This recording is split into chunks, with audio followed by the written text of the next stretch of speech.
If you're in a relationship with an avoidant partner, you might feel torn between wanting to respect their need for space and meeting your own emotional needs. It can seem like setting boundaries will push them further away, but the truth is, healthy boundaries are essential for any relationship, including one with an avoidant partner. Boundaries don't have to create distance. When done right, they can actually bring you closer by fostering respect and understanding. In this video, we'll explore how to set boundaries with an avoidant partner in a way that protects your well-being while maintaining connection and trust. Avoidant partners often struggle with vulnerability and emotional closeness. Their tendency to withdraw or shut down can leave their partner feeling unsupported, neglected, or even invisible. Without clear boundaries, this dynamic can lead to an imbalance where you overextend yourself emotionally while they remain distant. Boundaries aren't about controlling your partner or forcing them to change.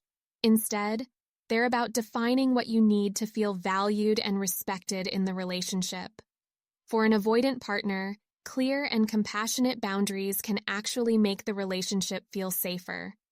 When they know what to expect, it reduces their fear of being overwhelmed or caught off guard by emotional demands. Setting boundaries with an avoidant partner requires a thoughtful and balanced approach. The first step is to clearly identify your own needs and values.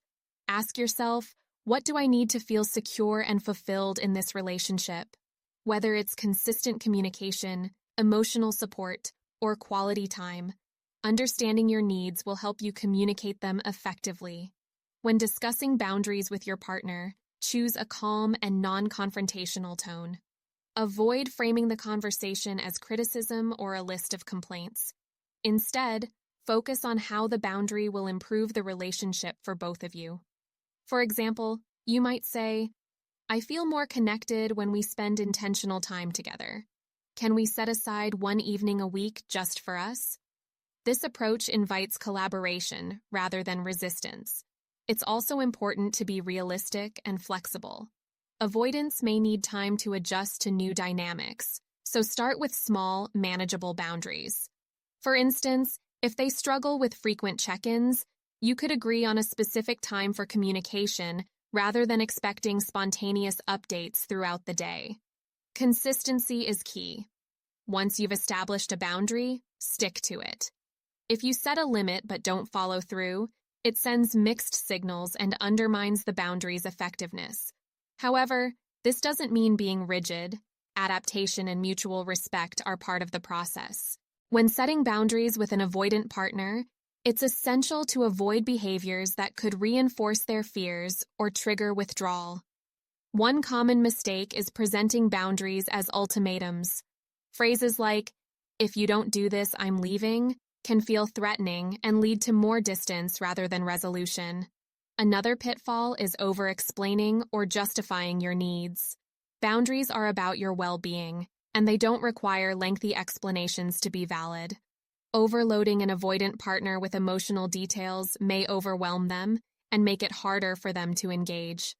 Finally, don't neglect your own emotional health while focusing on the relationship. It's easy to fall into the trap of constantly accommodating your partner's needs while sidelining your own. Remember, a healthy relationship requires balance and mutual effort. It's natural for avoidants to feel uneasy or even resistant when faced with boundaries, especially if they're not used to this kind of communication. If your partner reacts defensively, stay calm and reiterate that the boundary is about improving the relationship, not controlling them. For example, you could say, "This isn't about changing who you are, it's about making sure we both feel valued and supported." If they continue to resist or dismiss your needs, it's worth considering whether the relationship dynamic is truly serving you. While it's possible to build a fulfilling relationship with an avoidant partner, both people need to be willing to grow and compromise. Boundaries are a two-way street, and if they're unwilling to meet you halfway, it might be time to reevaluate the relationship. Setting boundaries with an avoidant partner doesn't have to create more distance. In fact, it can bring you closer by fostering trust and mutual respect. By clearly communicating your needs, staying consistent, and approaching the conversation with empathy, You can create a dynamic where both of you feel valued and supported. Remember, boundaries aren't about controlling someone else. They're about honoring yourself and building a healthier, more balanced relationship. If you'd like to learn more about navigating relationships with avoidant partners and understanding attachment styles, I've written several books that explore these topics in depth. You'll find the links to those in the description below. Thank you for watching. Don't forget to like this video, subscribe to the channel, and share your thoughts or questions in the comments. I'd love to hear your experiences.